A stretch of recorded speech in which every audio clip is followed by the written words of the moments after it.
अगर आप 2026 में एक premium thin light weight Windows laptop लेना चाहते हो। अभी तक मैकबुक के सामने विंडोज के सिर्फ कुछ ही ऑप्शंस थे, लेकिन तब तक जब तक डेल ने अपना ये लैपटॉप लॉन्च नहीं किया था।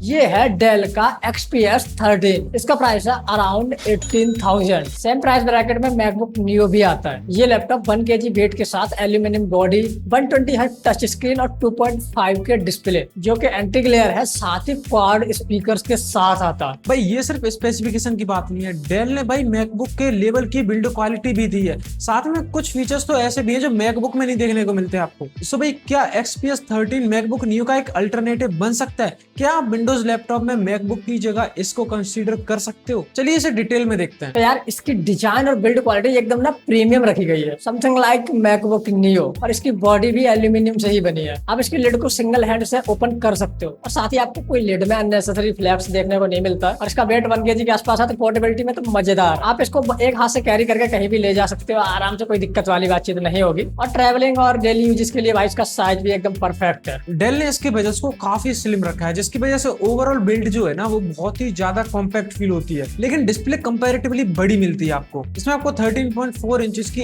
LCD पैनल देखने को मिलती है, जिसका 2.5 के तक का रिजोल्यूशन है और 120 हर्ट्ज तक की रिफ्रेश रेट है। आजकल के जो premium thin and light laptop जो आ रहे हैं उनमें भाई स्क्रीन साइज बड़ा देखने को मिलता है, लेकिन जो बॉडी होती है ओवरऑल बॉडी वो कॉम्पैक्ट देखने को मिलती है। इसमें टच स्क्रीन डिस्प्ले भी है, जिससे आप इजीली नेविगेशन और टच स्क्रीन का यूज करके कुछ भी टास्क कर सकते हो और सपोर्टेड एप्लीकेशन को आराम से टच के साथ कंट्रोल कर सकते हो, जो कि भाई मैकबुक नियो में मिसिंग है। पैनल्स की भाई पीक ब्राइटनेस 500 निट्स तक आराम से चली जाती है और HDR डॉल्बी विजन का भी सपोर्ट दिया गया है। भाई डेल ने डिस्प्ले पर एंटी ग्लेयर कोटिंग भी दी है। इससे सराउंडिंग लाइट और रिफ्लेक्शन वगैरह नहीं दिखता है, जो कि विजिबिलिटी में एक प्लस पॉइंट ही है। इस लैपटॉप में कॉम्पैक्ट डिजाइन होने के साथ साथ एक कॉम्प्रोमाइज भी आता है। इसमें आपको पोर्ट्स कम देखने को मिलते हैं। आपको 2 ही पोर्ट देखने को मिलते हैं जो कि USB Type-C है। एक लेफ्ट साइड पर देखने को मिलता है और एक राइट साइड पर। ये दोनों पोर्ट्स भाई 10 GB पर सेकंड तक की डाटा स्पीड को सपोर्ट करते हैं। लेकिन भाई इसके अंदर कोई USB पोर्ट नहीं है और ना ही कोई डेडिकेटेड हेडफोन जैक है। हेडफोन जैक तो बनता था मुझे लगता है, क्योंकि यार आजकल लोग एक्सेसरीज हेडफोन वगैरह यूज करते हैं, जो कि ब्लूटूथ में थोड़ी लेटेंसी देखने को मिलती है, लेकिन वायर्ड हेडफोन जो होते हैं वायर्ड वाले उनमें भाई लेटेंसी नहीं देखने को मिलती है। मुझे लगता है होना चाहिए था एक छोटा सा जैक,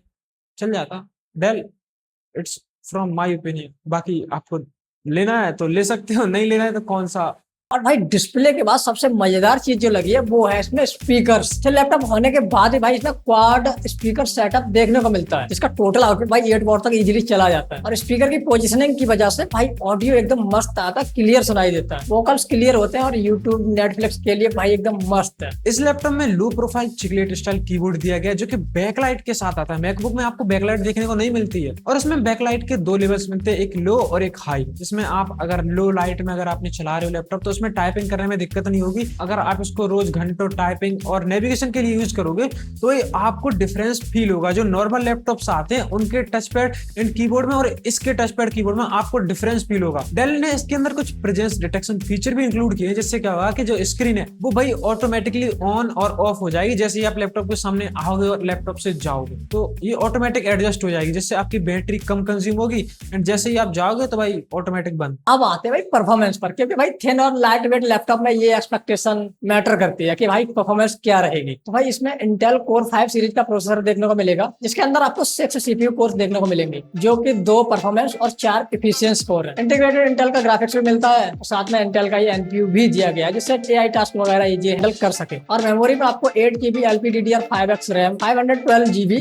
NVMe M.2 का सपोर्ट मिलता है। SSD अपग्रेड कर सकते हो भाई, जो कि लॉन्ग टर्म में बहुत ज्यादा यूजफुल हो सकती है। लेकिन भाई स्टोरेज को अपग्रेड करेगा कौन? 2026 में स्टोरेज और रैम के प्राइसेस देख रहे हो भाई। Manish Manish follows my brother, बहुत दिक्कत चल रही है। वेल डेली यूजेस में इसका फोकस परफॉर्मेंस की बजाय एफिशिएंसी पर है कि जितने भी productivity low level productivity task है उनको आप आराम से कर सकते हो। अब आप इसमें चाह रहे हो भाई ब्लैक में वुकोंग खेलना, वो नहीं हो सकता इसमें। गेमिंग भी पॉसिबल है, लेकिन लो सेटिंग्स पर। लाइटर टाइटल्स के लिए आप इसको कंसिडर कर सकते हो। ये प्राइमरली एक प्रोडक्टिव और पोर्टेबल मशीन है, तो भाई इस लैपटॉप को गेमिंग लैपटॉप से कंपेयर करना तो बिल्कुल भी फेयर नहीं होगा। इसका मेन पर्पज है कि आपको एक एक लाइट वेट मशीन देना जो कि ब्राउजिंग, डॉक्यूमेंटिंग और डेली टास्क के लिए बेटर हो। इनका मेन मोटिव है आपको लाइट वेट और इफिशियंसी देना। अब वेबकैम की बात करूं तो इसके अंदर आपको 1080p वेबकैम कैमरा मिलता है। गुड लाइटिंग में भाई वीडियो कॉल्स वगैरह के लिए ठीक ठाक है। अब भाई लो लाइटिंग में तो सारे लैपटॉप के कैमरा बस बेसिक ही होते हैं। लो लाइटिंग में भी इसका परफॉर्मेंस इतना बेटर नहीं है। अब बात करते हैं इसकी बैटरी की, तो आपको इसमें 52 वॉट आवर की बैटरी देखने को मिलती है। ये वेरिएबल रिफ्रेश रेट पर डिपेंड करेगा कि आप इसको कैसे यूज करते हो, उस हिसाब से ये आपका बैकअप निकाल के देगी। एवरेज 7 से 8 घंटे का बैकअप निकाल के दे देगी। ऑल्दो एक्चुअली बैटरी आपकी ब्राइटनेस पर भी डिपेंड करती है कि आप किस लेवल की ब्राइटनेस यूज कर रहे हो,